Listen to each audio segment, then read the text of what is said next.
The teachings you heard me proclaim in the presence of many witnesses, and entrust them to reliable people who will be able to teach others also.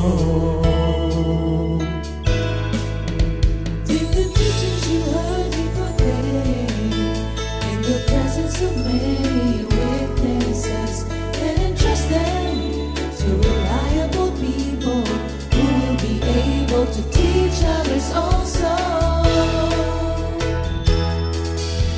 Take the teachings you heard me proclaim in the presence of many witnesses, and entrust them to reliable people who will be able to teach others also.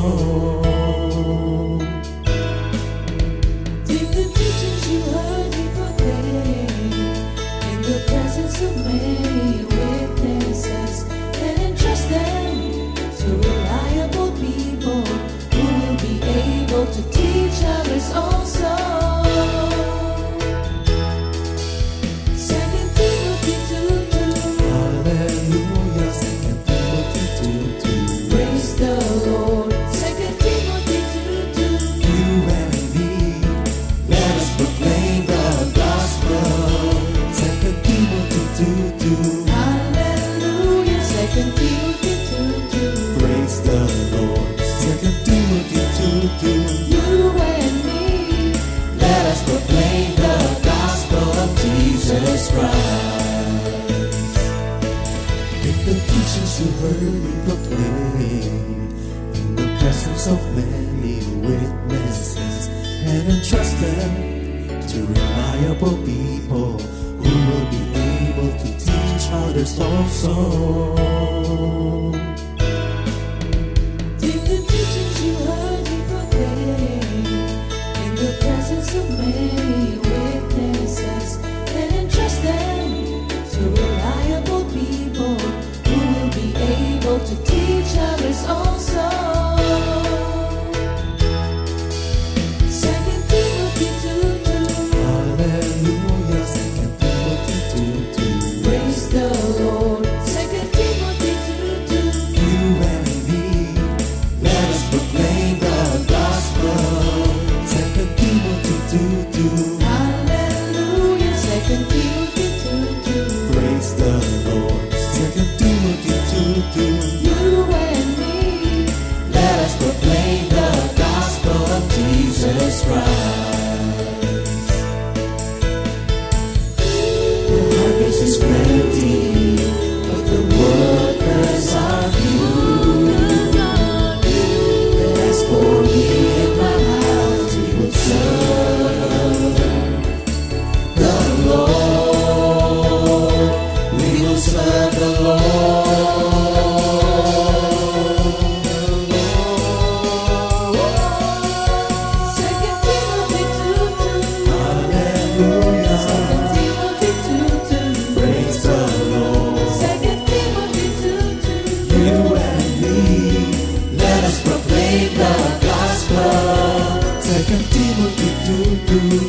goodness.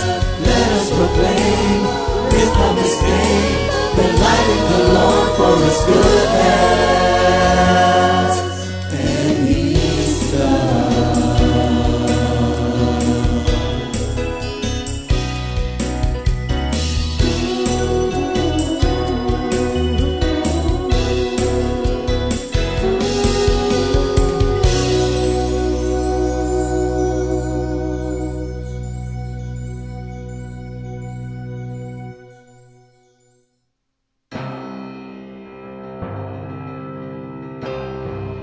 You gave me a song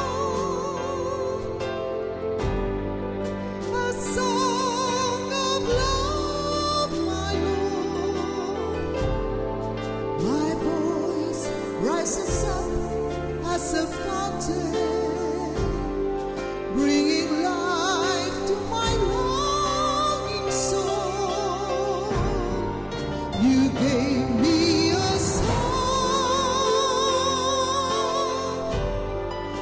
song of love, my Lord. My voice rises up as a fountain, bringing life to my longing soul.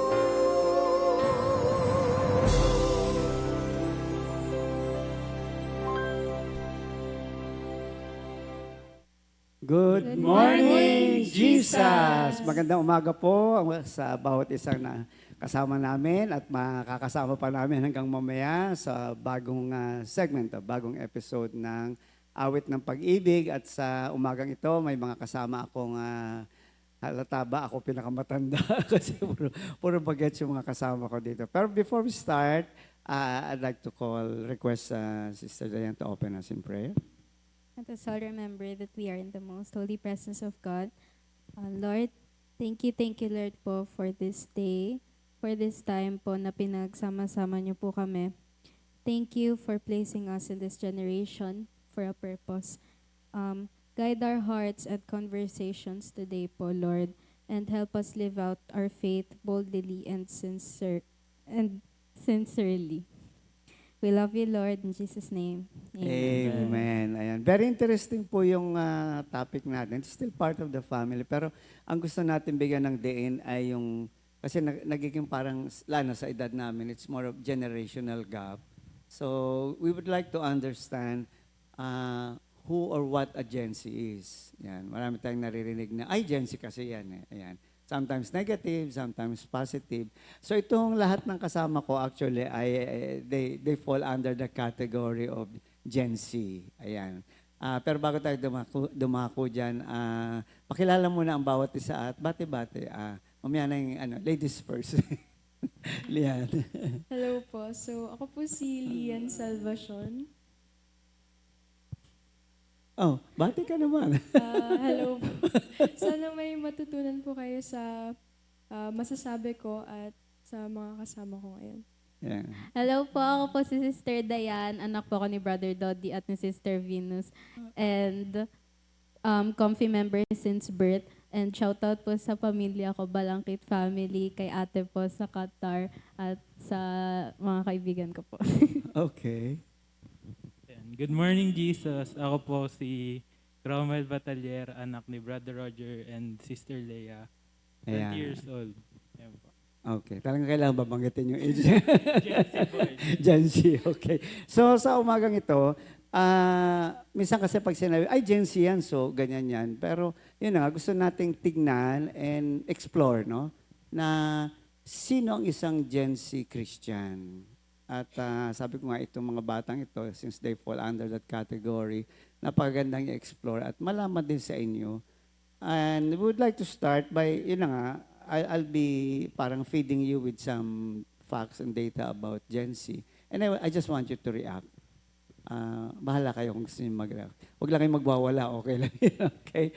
So, ito nga, ang Gen Z people, 1997 to 2012, you are fully immersed in the internet, smartphones, and SOCMED. Nung araw, hindi ko alam ang SOCMED. Ano ang social media pala. So, totoo naman yan. No problem with that. No? Lahat naman kayo. How old were you when you started to somehow, naging komportable ka na sa gadget mo or sa computer? Naaalala ko po na bigyan ako ng cellphone ng mga magulang ko nung grade 6 po ako. So, mga 12 years old, 10 years old pa lang po. Kasi binigay sa'yo later na, Opo. that's good, no? That's very good. Kasi nga nangyayari, minsan baby pa lang binibigyan na. So, hindi rin maganda. So, 12 years old na yung ibigay sa'yo. In your case, Ako po, mga 6 or 7 years old, marunong na po ako mag-selfie.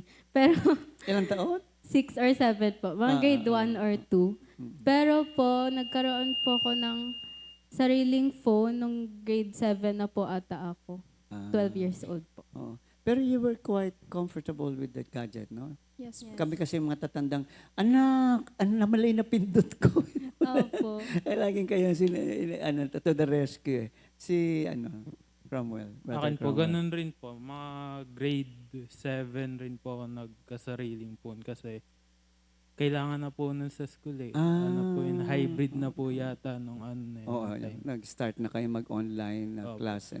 So, ang ganda nung inyong background kasi hindi kayo talaga nag-umpisa na maliit pa lang meron na. Kasi may sabi nga, may side effect daw talaga ito, psychological effect sa mga bata. Alam na yung mga bata, yung mga sanggol, kasi nga, nangyayari, hindi naman nila kayang i-process yung nakikita nila.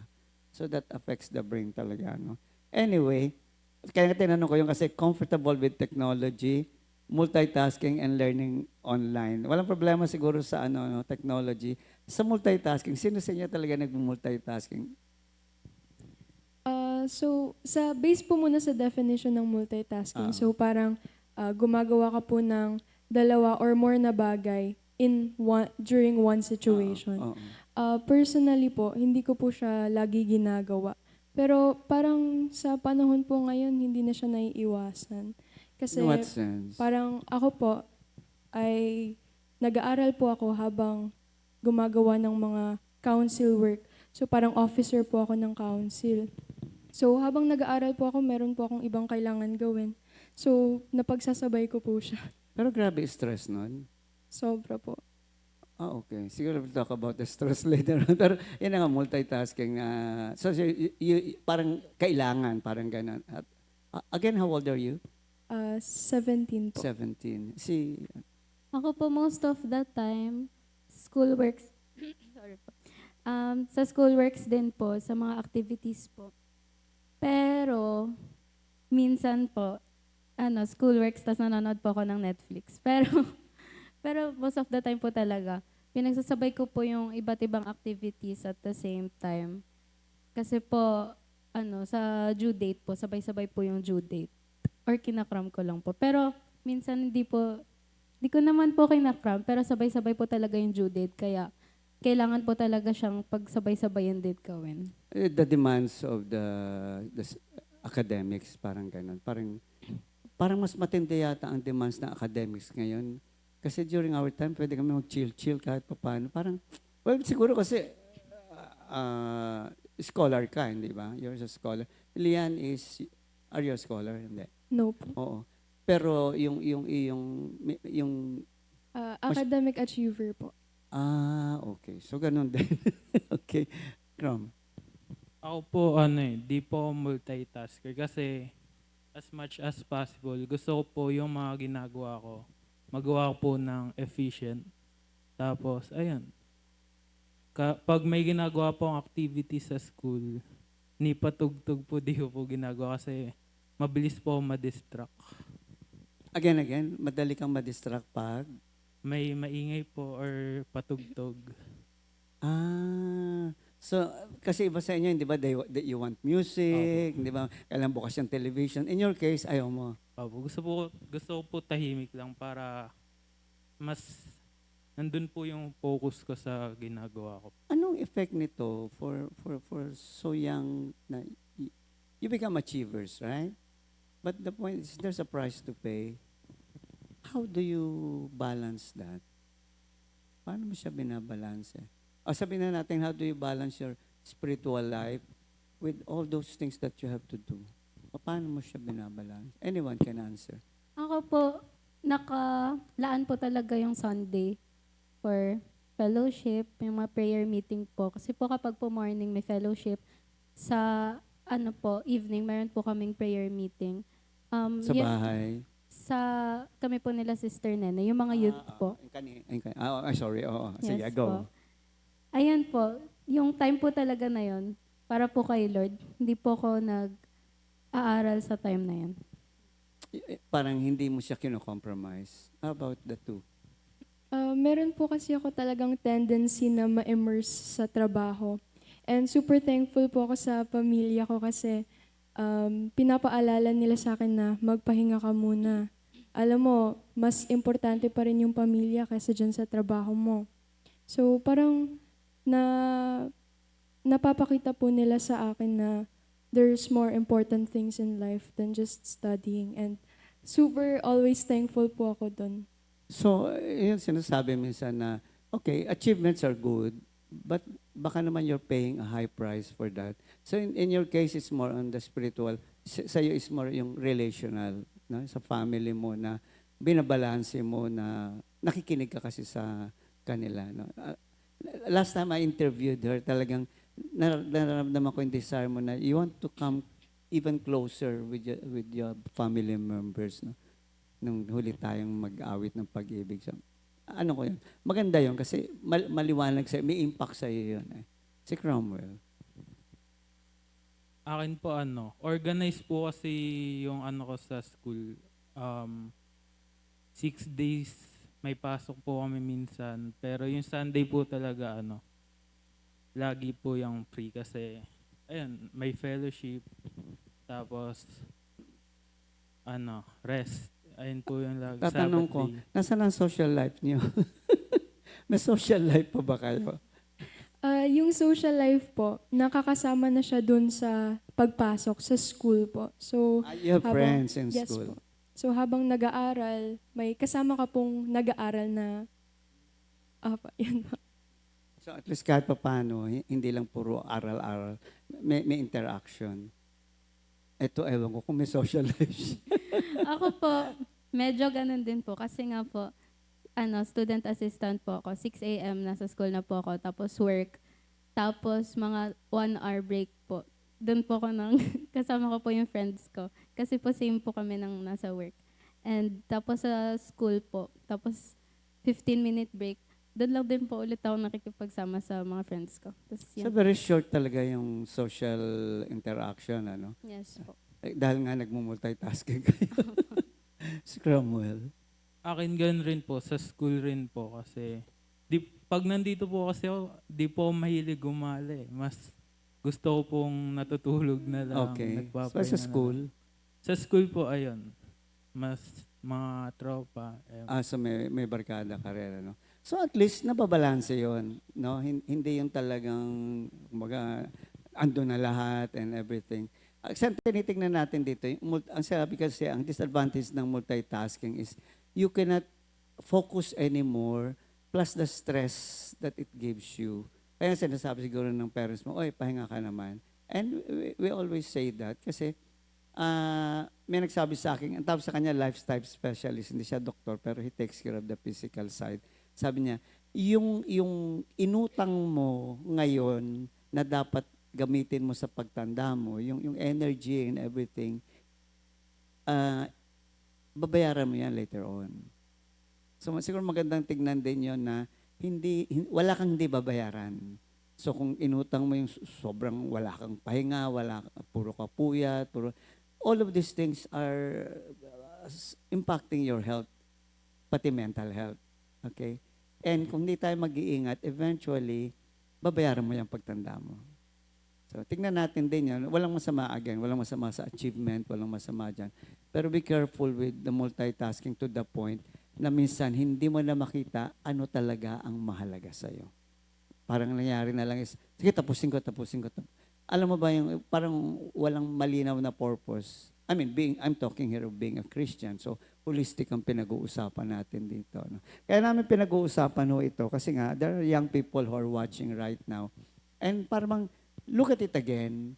how much benefit are, okay, you're getting good grades and everything, but in the long run, how much of that is nurturing you as a person? See? Sabi nga pagdating sa taas, malungkot doon. Hindi sa langit. When you achieve so much, malungkot doon. So, why? Because hindi na balance nga. Yan ang gusto natin tingnan dito. As Christian, yan ang perspective natin. Okay? So, ewan ko kung how ano kayo sa current events. Highly aware of and socially conscious of global issues, climate change, social justice, mental health. How much are you knowledgeable? How much are you committed or involved in this? You're young, so pwede nyo sabihin hindi masyado, okay lang. Or gaano ka consistent ka dito sa mga issues na ito?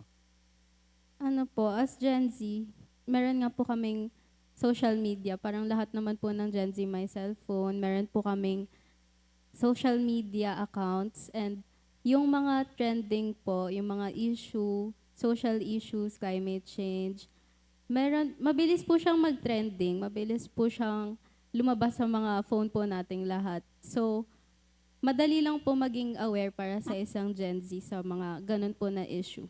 How much do you involve yourself? You just read it, you pray about it. How much involvement do you have? Ano po, nababasa ko lang po siya. Tapos, yes, pinagpe-pray ko po yung mga nababasa ko pong hindi ko po nagugustuhan. Pero, hanggang dun lang po. Hindi ko Agree po ako kay Dayan na parang kahit sa TikTok po, araw-araw may makikita kang balita about sa nangyayari. And ang ginagawa ko po doon kasi sa social media, ang pinapakita lang is yung harap. So hindi po nakikita yung parang deeper meaning doon sa talagang nangyayari. So parang magsa-search po ako online and doon ko po babasahin ng maigi para mas maintindihan ko yung nangyayari. Which is true, no? Usually, ang social media is pakikita lang yung the good side or even the worst side without really giving you a glimpse of what's the background, where is this coming from. Kay Cromwell. And same rin po sa mga sagot nila. Accessible na po kasi yung mga information ngayon. Parang one click na lang makikita mo na. Pero, may po yan eh. Parang consequence. Mas marami na yung misinformation. Kaya mas kailangan mo na i-check talaga kung ano talaga yung totoo. Oh, I think that's a very wise perspective na huwag ka lang basta maniwala. So many, kahit nga ako sa pag nanonood ako ng reels, minsan parang AI yata ito, alam mo yun. Marami ng AI just to get the content, just to get siguro yung pogi points. But we need to be discerning. Yan ang sinasabi namin sa lahat ng nanonood. Be discerning na hindi lahat ng nakikita mo dyan ay totoo or they may be true but half-truth. At as Christians, we need to be more discerning on that. Huwag ka lang bastang pag sumigaw ng ibagsak mo rin, alam mo yan, you just go with the flow na delikado rin naman yun. So that's very important. Values, authenticity, walang problema dyan. We all want, walang gustong ng Tupperware, okay? Lahat tayo, we want to be authentic. And inclusivity, ayan. Kanina nabanggit natin yung inclusivity, nabanggit natin yung I'm Perfect na nanalo ng Best Actress yung Special Child. How do you see these things? Ano reception sa'yo nito na may mga ganito na yung mga marginalized, mga people who have disabilities, they're given, more opportunities and they're giving more ways by which they could express themselves.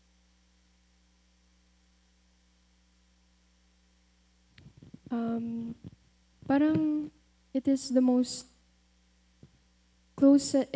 one of the closest way in which we can all unite as people of the world. Kasi parang if you want peace, you have to accept everybody's imperfections. So ayun po na parang natuwa po ako nung narinig ko yon na parang nakakuha po siya ng award for something that is truly theirs. And parang that's good. It means we're improving po in accepting everyone as who they are. So it brings us closer to peace and unity po. Sa inyo, as a person, as a Christian, gaano ka-valuable sa iyo itong mga inclusivity? For me po, super good thing, and ang ganda rin po ng start po sa director kasi po ang ganda po ng idea ng ginawa niya na movie yung ganun po. And syempre po as Christians, lahat po tayo perfect and unique. Ginawa ni Lord in His image and likeness.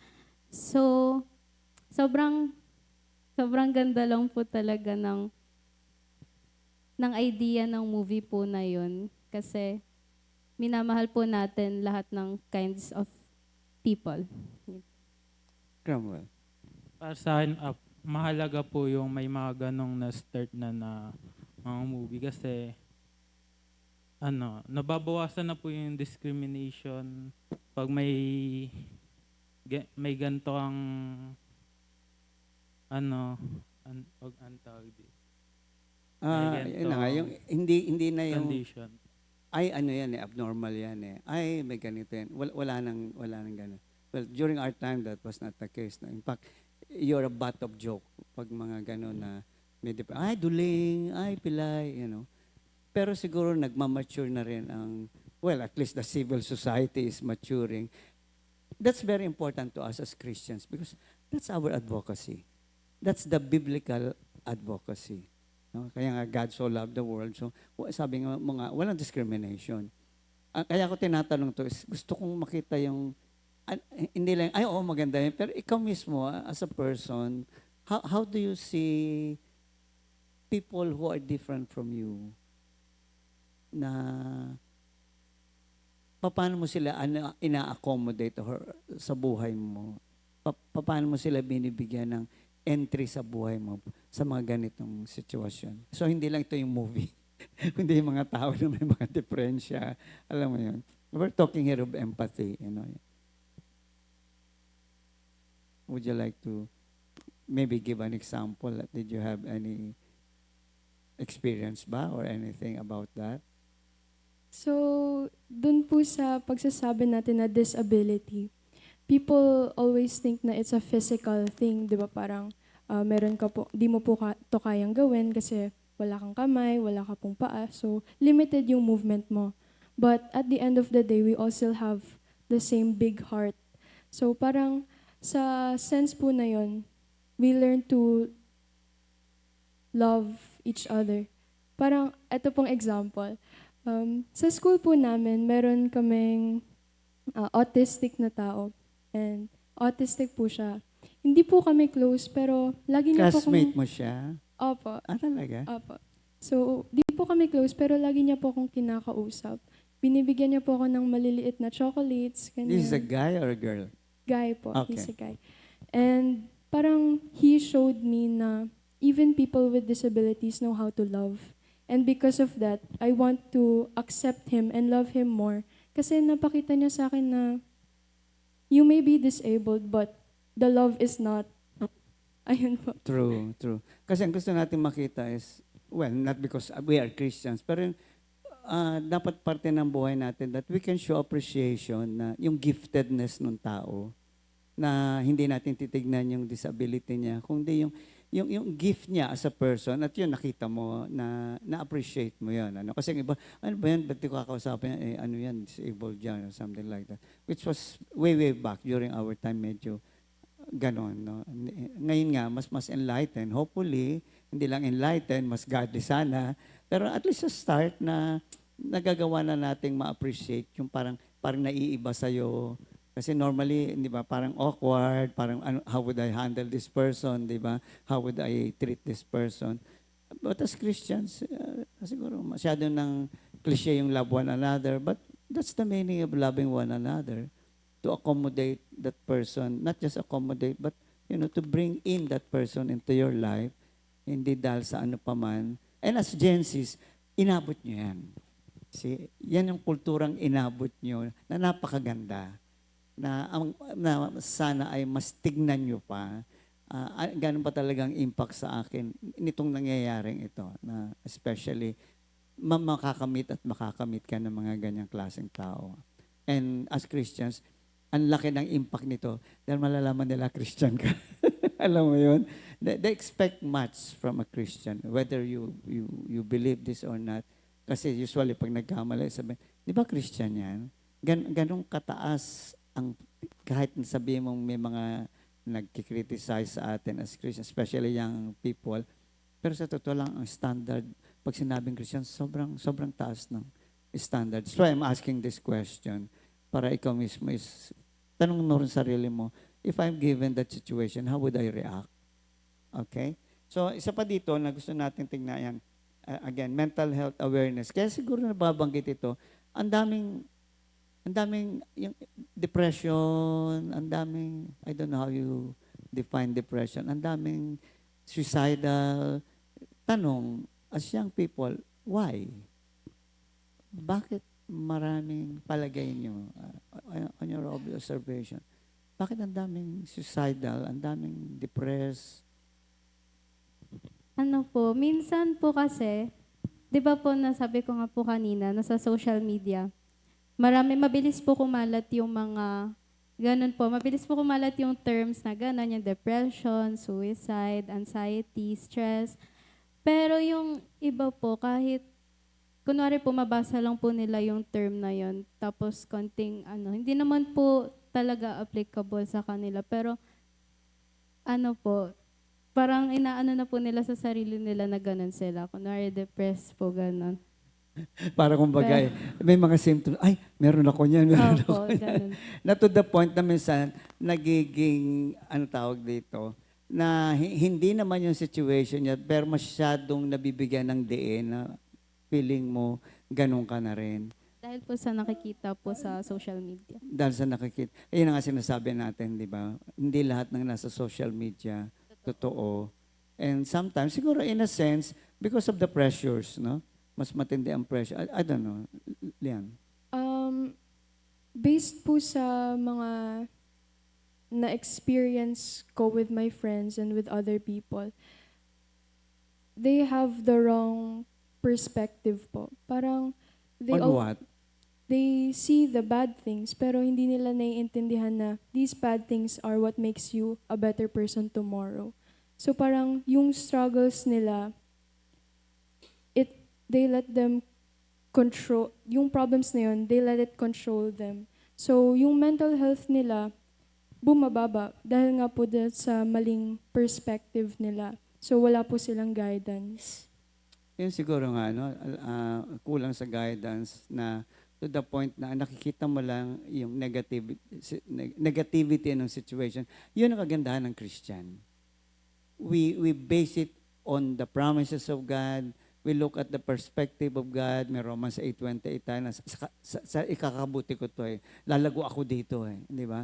So that's the big difference, no? So, si Crumble muna before I go on. Para sa akin po, ayun, ganun rin po sa social media kasi masyadong open po yung speech. Pag nag-post ka, You can say anything. Oh. possible na maraming hates na makakuha mo. Ayun.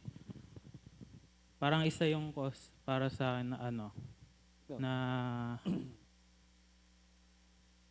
nag-push para sa Parang may pressure, Example na lang, yung makikita yung isang babae na ang ganda-ganda, almost perfect. Yung pala, anong tawag doon pag yung nire-retoke sa computer?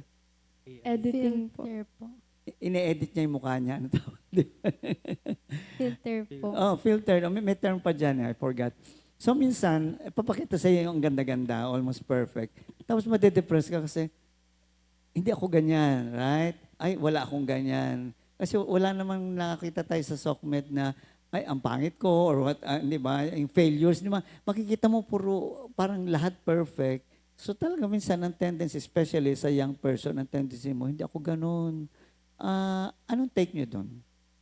Na ganun nga, maraming makikita ka sa social media na parang pag hindi ka ganito, pangit ka. Pag hindi ka ganito, hindi ka achiever. Opo. Meron po kasing social media beauty standards. Yan nga po, wala naman po kasing magpo-post ng mga pangit na pictures of yourself. Siyempre po, kasi alam naman po nating lahat na makikita po yun ng maraming tao. Wala naman po magpo-post talaga ng ganun na pictures or yung mga failures po. So, ang makikita mo lang po talaga sa social media is more likely yung mga magagandang pictures ng mga tao, achievements. Kaya, bilang tao na rin po, madali pong kainggitan yung mga ganun pong makikita mo sa social media. Pero, as Christians po, alam naman po natin na lahat po tayo, matatalino, lahat po tayo magaling, and pinagpe-pray lang po natin yung mga ganun. Gusto ko yung utak niya. Sabi niya, lahat tayo matatalino lang. I mean, ang sinasabi niya actually, hindi naman lahat talaga matalino. There is that potential. But the SOCMED, the social media is telling you, pag hindi ka ganito, wala na. But as Christians, we say, okay, hindi ako ganyan kaganda, hindi ako ganyan katalino, but I have my gifts. And being a child of God, I have my own potential. Right? Na pag hindi mo nakita yun, kung hindi nga, if you're not, parang hindi matibay yung foundation mo as a Christian, sasama ka dun sa mga sinasabing yon. Iko-compare mo yung sarili mo dun sa nakikita mo na hindi ka naman sigurado kung siya nga yun. Right? Kung yun nga mukha niya, we have heard of that, di ba? Mga scam and everything. And some people na may mga vlogger na to the point na they really to give too much effort na laging maganda yung vlog to the point na minsan yung health naman nila ang affected, no? So, hindi yun ang reality, kumbaga yan ang sinasabi natin. And we need to see that. At ang Word of God will filter that. So, the more we understand and base our reality, not just on what is happening and what you are, but based on the reality of the Word of God, who you are, and what God says about you, yun ang magandang basihan. Pag wala ka noon, yun na nga, what's gonna happen? Sasama ka na. Kaya marami tayong nakikita nga na depressed, maraming may mga suicidal, especially pag mabigat na yung sabi mo nga kanina, isang puro negative yung nakikita. Lack of guidance, may mga ganong pangyayari. But we need to make it clear that ang Kristiyano kaya nga tinawag na victorious eh. Kasi we are more than conquerors dahil hindi lang sa atin nanggagaling yung hugot natin na matalino ako, maganda ako, achiever ako. Ang hugot natin, salita ng Diyos. Ang hugot natin, pangako ng Diyos. Ang hugot natin, yung revelation ng Diyos kung sino ka bilang isang anak ng Diyos. And we need to see that because that is the permanent thing. Everything else, lalo na sa social media, temporary. Di ba? Pansin nyo, sa social media, karaniwan, temporary. Before you know it, nag-iba na, nag-ano na. Yan ang delikado na dito, no? Sa mental health nga, values, balances, rest and purpose over hustle culture. Napag-usapan na natin yan, no? Pagdating dito sa entrepreneurial and practical, ano dream mo? What do you want? I'm talking here of your dream. Ano bang gusto mong ma-achieve sa buhay mo? Unang-una. Mga bata pa kayo, so kung bata lang yung pangarap, okay lang. Ang dream career ko po, gusto ko po maging doktor. Pero bukod po doon, gusto ko po Okay, go. yumaman. Okay. Wala namang problema doon. Lahat naman tao gusto yumaman. But, ayan, as Christian, Pero as Christians, contented po ako sa buhay ko po ngayon. And gusto ko rin po magkaroon ng deeper relationship kay Lord. that's very important. Sinabi niya na deeper relation. Kasi otherwise, you'll be driven. Pag sinabi mong driven, basta gusto ko yumaman, okay? So, wala namang problema daw. Sino bang gusto maghirap, okay? Sino bang ayaw yumaman? Pag sinasabi ko nga sa Premier League, sino gustong yumaman? Walang nagtataas ng kamay. Sabi ko, mga plastic kayo, taas niyo. Ano ibig sabihin, everybody wants a comfortable life. Kaya lang nga, minsan, driven na to the point na yun na lang. Kaya sabi niya, gusto ko rin magkaroon ng relationship, malalim na relationship kay Lord. Kasi that would balance everything. That would give you perspective. If it's just, kaya ako tinatanong to kasi minsan, puro pangarap, walang masama. The thing is, kung walang word of God, wala kang relationships, how would you handle your frustration? Because there will be frustration, there will be difficult, there will be a lot of failures.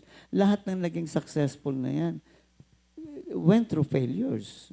Kaya akala natin ang failures masama. Hindi. Maganda ang failure. It tells you what you do not know, for one thing. It tells you to try even better. It tells you, it drives you to go to God.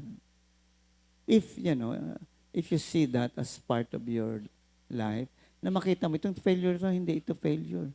Open door ito na makita ko. And, as Christians, we bring this into prayer and everything. Who else? Dream career ko po maging psychologist. Talaga? Why Kasi- psychology? Pa? Bakit psychology? People are very interesting. Okay. Parang passion ko po na mas maintindihan yung mga bagay na hindi natin naiintindihan sa atin at sa ibang tao. Siguro ikaw more on, ikaw yung taong, people person ka kasi. Would you Siguro say po. that? Kasi pag people person ka, you value your relationship and somehow kung sa psychology mas maintindihan kita kumbaga. Ay maintindihan kita kasi ito yung pinanggagalingan or something like that. How do you balance that with your relationship with God? So, ayun nga po, as Christian in the future, kasi po, I see faith as character. Parang nire-relate ko po yung faith ko sa character ko. So, in the future, gusto kong makapag-serve sa ibang tao with my faith and with my character. Okay. So, bantayan nyo lang, no? Because psychology is not the answer, no? Again, the Word of God is the answer. Kasi may mga principles of psychology which actually in contrast with the biblical principle. I won't go there, pero ingat ka doon kasi may mga, human psychology is the truth about a person. But the real truth about a person comes from God. Ang nangyayari lang, minsan, ang danger lang, no? Psychology is good, is sometimes we start labeling people. Yan ang delikado sa psychology. Parang, because you have this, ganito ka. So, kinahon mo na siya, which in fact, sa Bible, hindi. No? We start with, you were created in the image and likeness of God. So, you have a potential. So, maybe you have all of this problema, but God has a way of working out through His grace and mercy na ma-achieve mo yung plano ng Diyos sa'yo na maganda. So, minsan, we overanalyze a person na hindi na natin makita yung Diyos na kumikilos sa Kanya. At minsan sa sarili mo rin, I don't know if you notice that, you overanalyze yourself, before you know it, lalo kang nawala. Because, you don't really ask God who created you na, ba't hindi siya ang tanungin mo? Sino ka ba talaga? And that gives you more wisdom. You see the bigger picture. That's what I'm saying. Okay? You just don't see na itong tao ganito. Kasi minsan, ganito ka. Actually, gusto ko rin maging psychologist before. Pero yun nga ang danger doon, na ang tendency nga minsan is na ikakahon mo. Well, that's my opinion. Yan ang nakita ko. Na hindi naman ganun pala when I started reading the Bible. Yun lang ang danger doon. So if you're going to that, there's nothing wrong with, make sure you're a Christian psychologist, kumbaga. Balance it with the Word of God. And the Word of God must be the real source of your study. Babalance mo lang lagi para sigurado. Pero dahil gusto mo rin yumaman? Or well, it comes with the territory naman. Siyempre naman. Si Cromwell. Ako po yung dream ko, maging chef po talaga. Kasi, pero ngayon po, nasa, po kay Gargo, human resources. Okay. Eh, noong una po, pinag-pray ko yun kay Lord. And, ayun, niremind sa akin ni Lord na, pag para sa iyo yung isang bagay, it will always find you. Ayun. Tapos may nabasa akong scripture nung pinagpe-pray ko kung ano ba talaga yung para sa akin. Hmm. Nakalimutan ko lang po yung verse Ay, kung nasa mata. Sabihin mo lang yung You do not realize you do not realize now what I'm doing, but soon you'll understand. Exactly what I'm saying. That's exactly what I'm saying to you also. Sometimes we kinahon mo na, o sa kanya in case, ay, wala akong pera kasi chef is very expensive, di ba? Parang, ay, hindi ko kaya yan, or even kay Diana, na hindi ko kaya yan kasi ito lang yung pero hindi yun ang tinignan ninyo eh. Tinignan ninyo ang Diyos eh. That's the difference. That's the difference between a Christian Gen Z. You look at what God can do, not what you can do. Okay? At sa kanya, okay, he's taking this course, but it's just a stepping stones towards your goal. No, eventually, meron siyang goal. Bakit ka may ganong hope? Kasi may Diyos ka. Mahalaga yan. No? Especially young people. Sometimes, pag sobra na yung pressure, di ba? Hindi mo na alam gagawin mo. Parang sarado na lahat. And then you realize, teka, sandali. Maganda yung word niya. You don't realize what I'm doing right now. What you're going through is something good. Sa akin, sa buhay ko ngayon, siguro, pakinggan yan masiguro ako kasi 73 na ako. Yung whatever happens to me, I always look at it, okay, this is happening. No, this is good. I start with that. This is good. Diba? Why is this good? What are you telling me? What do you want me to know? How do you want me to grow in this particular situation? So, hindi siya obstacle. Kasi may Romans 8:28 eh. So, walang masamang nangyayari sa'yo. Lahat yan maganda. See? You look at it as a challenge, and challenges are meant to be overcome. See, you just need to overcome them. Of course, sabi nga, you don't know what I'm doing, so teach me. What do you want me to do? It's a step-by-step thing na huwag kang magmadali, kumbaga, sa dream mo. Because, alam ko, ting Cromwell na, kung para sa iyo yan, ibibigay ko sa iyo yan. Pero Cromwell, maghintay ka ha, parang ganun sinasabi. But everybody, goes through that, Pero wala namang gusto sa inyo mag-business. Chef, eventually is business. Wala. More on talagang career, kumbaga. Okay. That's good. Okay. Ayoko nang tignan tong iba because somehow we have covered a lot of things. Nakita natin yung kaibahan ng Gen Z Christian. Tsaka, we're not saying na masama ang Gen Z, okay? We're just trying to say here na ang Christian perspective is always putting the truth of God, the reality of God, na yung relationship natin sa Diyos ay ganun ka-importante, especially for Gen Z. Why? Hindi ganyan ang pressure namin nung panahon namin. Nakakapaglaro kami, lumalabas kami ng bahay, nagtatakbuhan kami sa kalye. Alam mo yun? Uuwi kami, gutom, pagod kami, matutulog kami masarap. We enjoy our childhood kasi we have all of these activities. But in your case, parang nangyari ngayon is more on, again, everything is connected to social media na. Parang ganon, di ba? Your social life, parang andun na lahat. Kaya nga may mga tinatanong, anong gusto mong maging paglaki? Isa lang daw ang sagot. Gusto ko po maging vlogger. Influence ng social media yan, di ba? Parang, kasi yung successful sila eh. Yan. So, kinahon mo na ang sarili mo na magiging successful lang ako kung magiging vlogger ako. Okay, so, malaki yung, sa 1 Thessalonians 2:8, sabi dito, we love you so much that we were delighted to share with you not only gospel of God, but our lives as well. And that's what we're doing. You're sharing your life to other young people na, Gen Z ako, but maybe there's a difference. Medyo naiiba yung aking pananaw. And hopefully, makita nila yan. Makita ng mga, masyado na kasing, marami ng pressure sa young people. Kaya siguro yung mental health, ang dami ng pressure, So let's go to the lighter side. Kung lighter side nga matatawag ito. Who or what most influence you as you see yourself today? Meron kang pananaw sa sarili mo. Kung ano man yan. Sinong naka-impluwensya sa'yo o anong naka-impluwensya sa'yo na ang pananaw mo sa sarili mo ganyan? Other than God.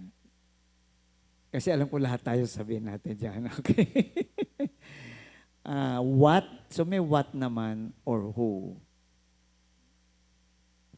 Hirap po ng other than God. Word of God po sasabihin ko. Oh, kasi yun yung sagot sa what. Sige. Ano po, word of God po talaga eh. Oh, Pero explain mo lang. ano po, kasi po, as someone nga po na dito na po ako pinanganak, dito po ako lumaki, lagi ko po naririnig na we are created in God's image and likeness. So, nawala po ako. Ulit yung- ayun po. Pero siguro po small factor po yung sa social media nga po, sinasabi ko po kanina na bilang tao na lang din po na madali po ma-feed yung utak ng mga tao sa nakikita po sa social media. So, ipo-perceive mo yung sarili mo sa kung ano po yung makikita mo doon. Pero, sa Word of God nga po and sa faith po, alam ko po na anak po ako ni Lord. And, ayun po, mahalaga po na malaman po natin sa sarili natin na anak po tayo ni Lord. It must be a conviction. Something that is not part of yourself, but integrated na yun sa pagkatao mo eh. Kinalakihan mo na ito yon kahit na ano kasinungalingan marinig mo, especially from social media, I will never compare with any of that because this is the truth of God and this is my belief. Dahil may relasyon ka sa Diyos. Hindi ka naman basta naniniwala sa Word of God kung di mo kilala yung pinanggalingan, di ba? So, kasama na yun because of your relationship with God. And of course, I was just trying to find out kung meron pa kayong isasagot mga kapitbahay niyo or whatever. Hindi, I don't know, circumstances, whatever. Sino? Lian, grabe. Syempre po, yung pinaka-influential sa akin is yung environment ko. So, super grateful po ako na dito po yung naging environment ko na dito po na mabait po, na mabuti, na tama yung environment na nakuha ko kung saan po ako lumaki. Kasi since bata pa po ako, dito na po ako nagbabakasyon. So nakikita ko po yung mga gawa ng tao dito na every Sunday, meron po kayong worship for God. And parang doon ko po na-realize na so this is what the people do here. And I can see the good in that.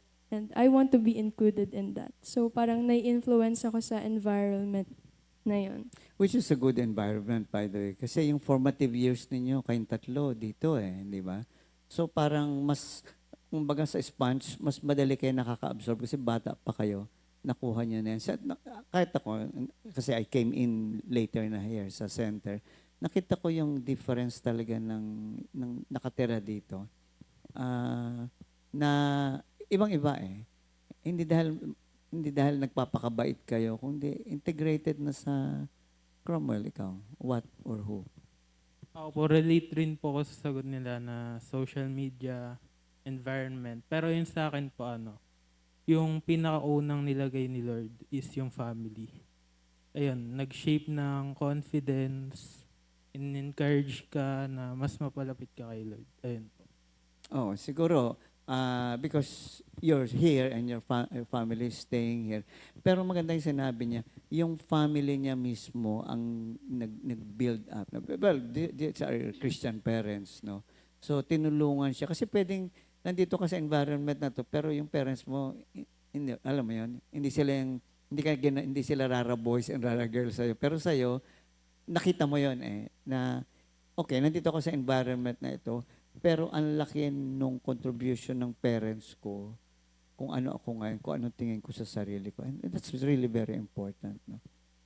Kahit sa mga magulang, totoo yun. Hindi namin pwedeng accommodate lahat ng anak niyo dito. That's something that as Christians, dapat you create that environment. Sa'yo is they did not create it, they put you in the right environment. So, because of your lola and lolo, brother boy and sister Linda, again, they help you build up the character, which is actually very positive sa inyong tatlo, I'm very sure. Okay. Where do you feel the most pressure to be someone? Ang tanong na ito is, saan ka medyo mas matindi ang pressure mo kasi gusto mong maging ganon at hindi mo makuha agad? Something like, example lang to, ako lang, halimbawa, gusto kong maging artista. So, ang pressure ko, ano magagawin pa? Tangos ba ako ng ilong? Ano mo yun? So, meron akong gustong marating to be, somebody. Pero, parang, nahihirapan ako. Laging may pressure doon. Laging may pressure. Ako po, yung sa school lang po ulit, siguro po yung pagiging, naano naman po siya, na-achieve ko naman po, yung pagiging leader po. Pero, mahirap nga po siya ma-achieve dahil sa nakaka-pressure nga po yung mga tao. Pero, ano po, In terms of what? Pag sinabi mga tao, what is about? Because they're more well off? They're what? kasi po kailangan ko po na maging yung best po lagi. Naging best po sa kanilang lahat. Kailangan po na mag-set ako ng good example para sa lahat. Pero si Lord naman po, sinasabi niya po sa atin na hindi po natin kailangan mag-impress ng mga tao. Kailangan lang po natin maging faithful and hindi po natin kailangan maging perfect. So, hindi po kailangan ng pressure na maging leader.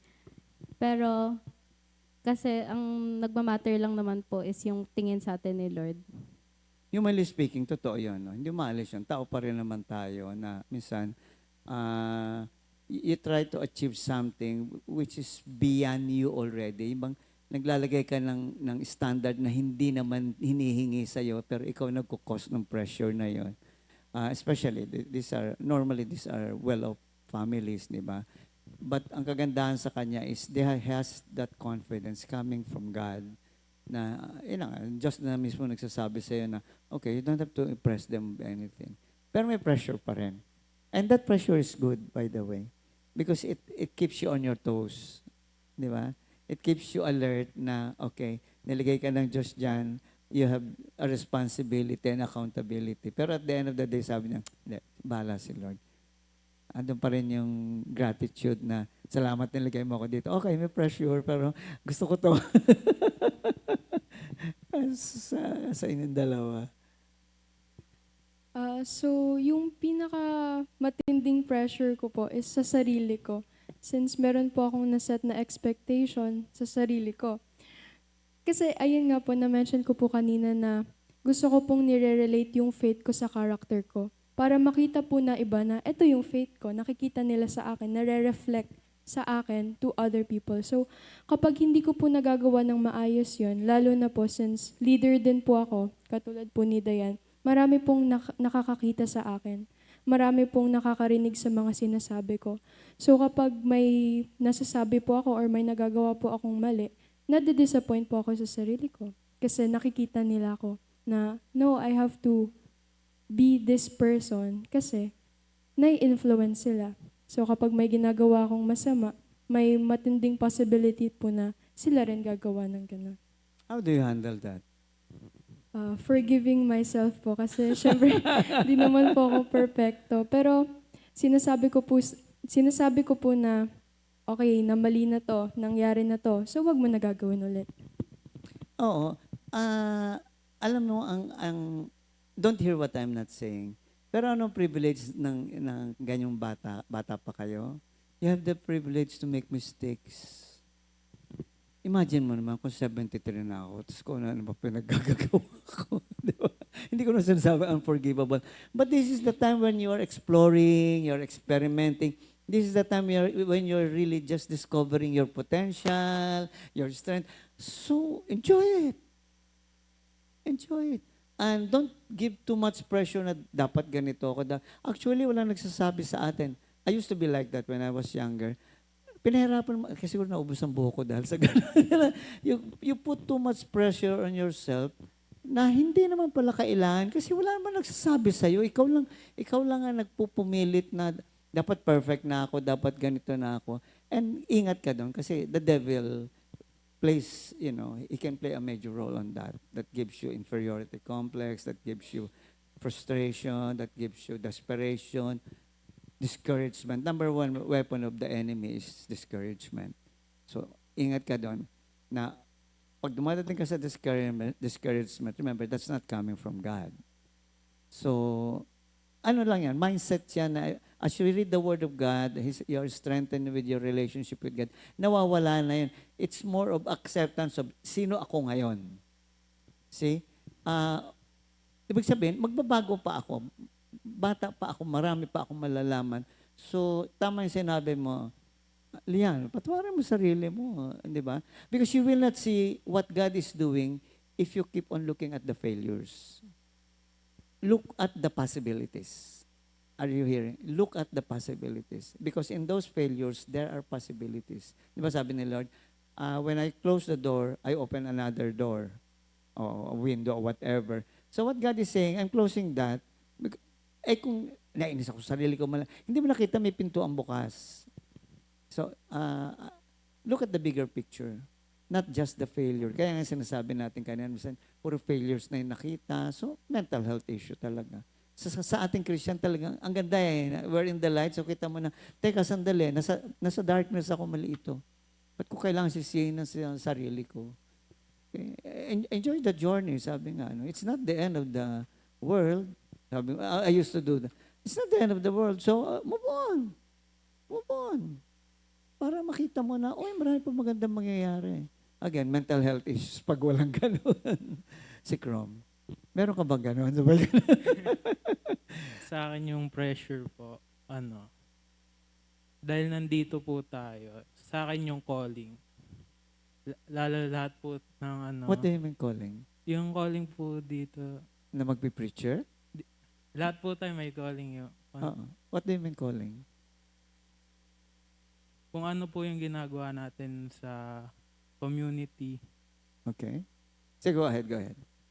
Ayan, yung calling po sa akin. Kasi, dahil nandito po tayo sa Comfy, kailangan, as early as possible, alam mo na yung calling mo. Or yung inasay ni Lord.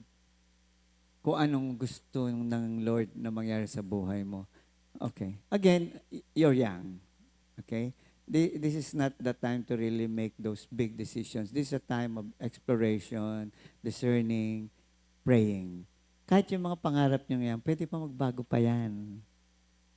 Sabi nga, we may have our plans, but God has the last say. So we're putting this question in for us to realize that God may have another one for you. And He speaks to us to some difficulties, to some obstacles. Kaya wag mo masyadong, tawag doon? Wag mo masyadong galingan. Sa biruan lang naman, di ba? Masyadong galingan. It's more of discerning na, Lord, saan? Akala ko sasabihin niya, kasi gusto ko mag-preacher. Hindi ko alam kailan ako pipirma. So, naintindihan ko siya kasi yung mga anak ko, sabi nilang ganun. Sabi ko, anong difficulty ng isang anak ng preacher? Sabi niya, kailangan umayos kami kasi tatay namin preacher. Alam mo yun? So, minsan yun ang nagiging pressure. Akala ko that's what you're saying. So, what you're saying is, sa kanya is, alam mo, more on the spiritual journey na, ano ba gusto mo sa akin? And don't worry, in due time, you will know. Just have that open door. Again, wag mo ikahon muna yung sarili mo at this point. Because eventually, He will tell you. It took God 33 years to tell me mag-full-time ako. Matanda na ako nung sabihin niya mag-full-time ako. And it was never even katiting na isipin na magiging preacher ako. Wala yun ni hinagap sa buhay ko. But when I became a Christian at age 33, that's when I started. See? Walang late. May right timing si Lord. Wait for the right timing. So sa inyo, ganun din. Wait for the right timing, no matter what. Ang bahalaga dito, andun ka na continuously seeking God, seeking His will in your life. No? Nakikilala nyo na ho sila ngayon. Si Cromwell, ngayon ko lang nakikilala kasi hindi madaldal tong isang to. Okay, meron pa tayong ilang minutes. Just one last question. What does a meaningful life look like to you right now? Parang pang Miss Universe ba? Ulitin ko. What does a meaningful life look like to you right now? Sa'yo ngayon, sa edad mong yan, sa experiences mo, sa mga dinadanas mo, ano ang meaningful life sa'yo at this point in your life? Gaano ka meaningful yung dinadaanan mo ngayon? Anong tingin mo dun sa mga dinadaanan? Dapat sa'yo pang Miss Universe to eh. So, di ba, every segment of our life, may mga pagbabago, right? May mga changes, may mga, minsan madali, minsan maganda, minsan pangit. Pero, at this point in your life, saan ka humuhugot ng meaning sa dinadaanan mo ngayon? Mas malinaw? Okay. So, isang tanong, may meaning ba sa yung buhay mo ngayon? Saan mo hinuhugot? Paano mo hinuhugot?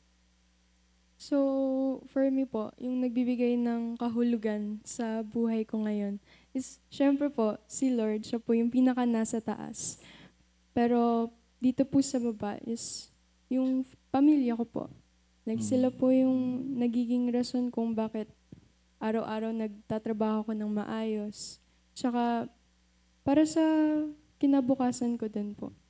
May inspirasyon ka, kumbaga. Tsaka may hinuhugutan ka. I mean, yung earthly relationship, maliban sa Diyos, meron kang magandang support system to your family. Si Dayan.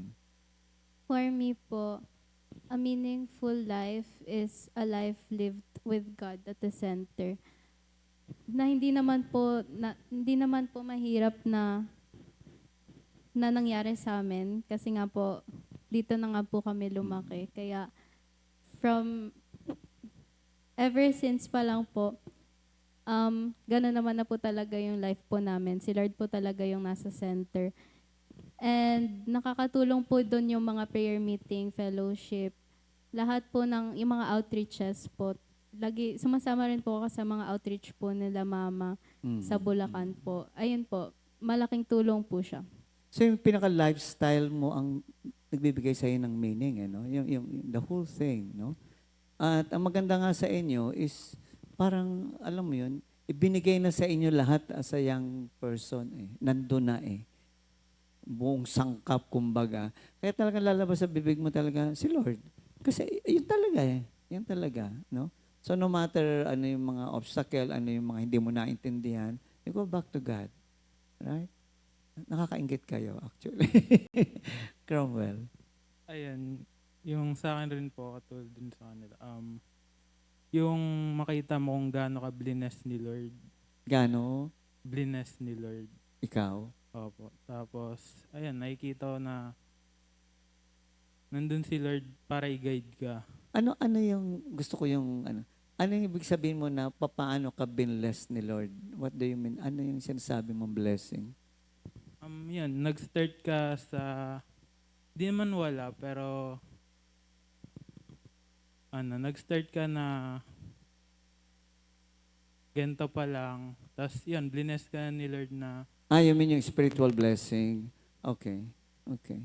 So, these three young people has no qualms about saying that it's God all the time. It's God that's giving you meaning. And no matter kung kailan ka pinanganak, kung ba Gen Z ka man o hindi, you would always say, it's all because of God. No? And that's a great inspiration for everybody na makita rin, no?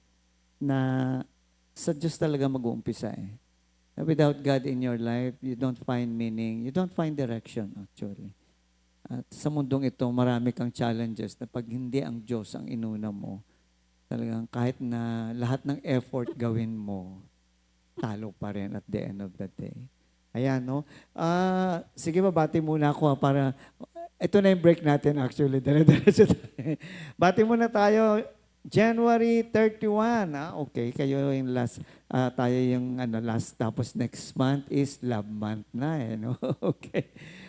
January 31, happy birthday to Brother Jojit Mosquera, Sister Marcela Sandro, Sister Elisa Sablay, Brother Joseph Bibe.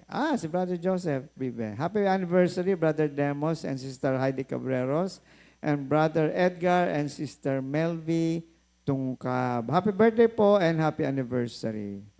Ayan.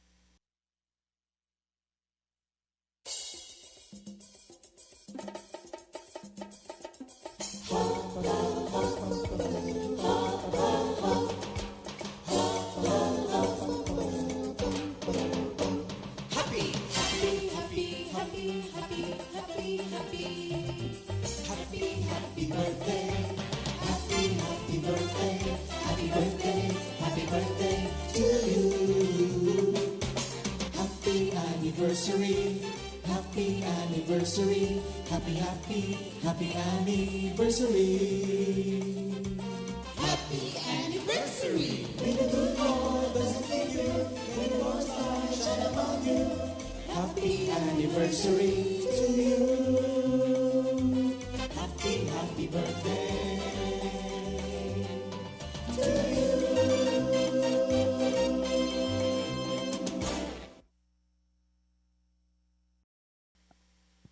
Again, happy birthday and happy anniversary. So, iwanan ko dun sa tatlo yung last word nila. Sa mga Gen Z na nandyan, word of wisdom or anything that you'd like to tell yung, yan mga ano nyo, kasabayan nyo, mga dabber cards. Yan. So, go ahead, Lian. Okay, so maraming nasakop yung topic natin ngayon, pero gusto ko pong i-sum up lahat. In social media, there's a lot of misleading things that you will see. Pwede kang mawala sa path na binigay sa'yo ni Lord. But always remember na may mga tao na nandyan sa'yo palagi. There will always be people who will guide you and remind you na nasa safe hands ka. Na kapag you feel alone, hindi naman talaga. So have a good perspective in life. You should have, ano po yung word doon? You should always look at the side that God wants you to see. Even if sometimes mahirap siya gawin. Ayun po. You really sound like a psychologist. Sinong mauna sa inyong dalawa? Cromwell, ikaw muna raw. Dear Gen Zs, sa standard na meron yung social media ngayon, don't go with the flow. And be yourself. Tapos, may ibabasahin na ang word sa Proverbs 3, verse 5 to 6. Trust in the Lord with all your heart and lean not on your own understanding. In all your ways, submit to Him and He will make your path straight. Ayan po. May calling ito. Thank you, Cromwell. Then, Kagaya nga po ng sinabi nila, wag po tayo makikisabay sa agos ng mundo. Kasi po, marami pong masamang nangyayari sa mundong to. And marami po silang ginagawang hindi maganda. So, wag po tayo makikisabay sa kanila. And sa social media, meron po talagang laging pressure, meron pong ina-expect sa atin. But lagi po nating tatandaan na ang nagmamatter lang is kung ano tingin sa atin ni Lord. And lagi po magpe-pray at tugbabasa ng Bible. Thank you, Lord. maraming salamat sa aming bisita ngayon.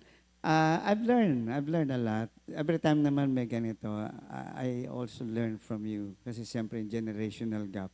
Pero mas mahalaga kasi yung ganito. Nagkakaintindi. We connect more pagka may ganun. So, nagpapasalamat po kami sa inyo sa umagang ito na sana'y na pagyaman namin kayo, lalo sa mga Gen Z dyan na look at it again. Okay? We have a God who created us, sabi nga kanina, according to our image and likeness. At hindi tayo aksidente. Lahat tayo ay may purpose. Ang Diyos ay laging nariyan upang gabayan tayo. If we only come to Him and ask, not just for His guidance, but actually, yung mismong buhay na inihanda niya para sa atin, ang siya nating masumpungan sa buhay natin dito. So maraming salamat muli sa umagang ito at muli salamat sa tatlong nakasama kong mga bagets na talaga namang maraming binigay na insight na nakatulong sa mga nakikinig at nanonood sa atin. Muli po, see you next week. God bless po. Thank you so much. Second Timothy 2:2. Hallelujah. Second Timothy 2:2. Praise the Lord. Second Timothy 2:2. You and me, let us proclaim the gospel. Second Timothy 2:2. Hallelujah. Second Timothy 2:2. Praise the Lord. Second Timothy 2:2. You and me, let us proclaim the gospel.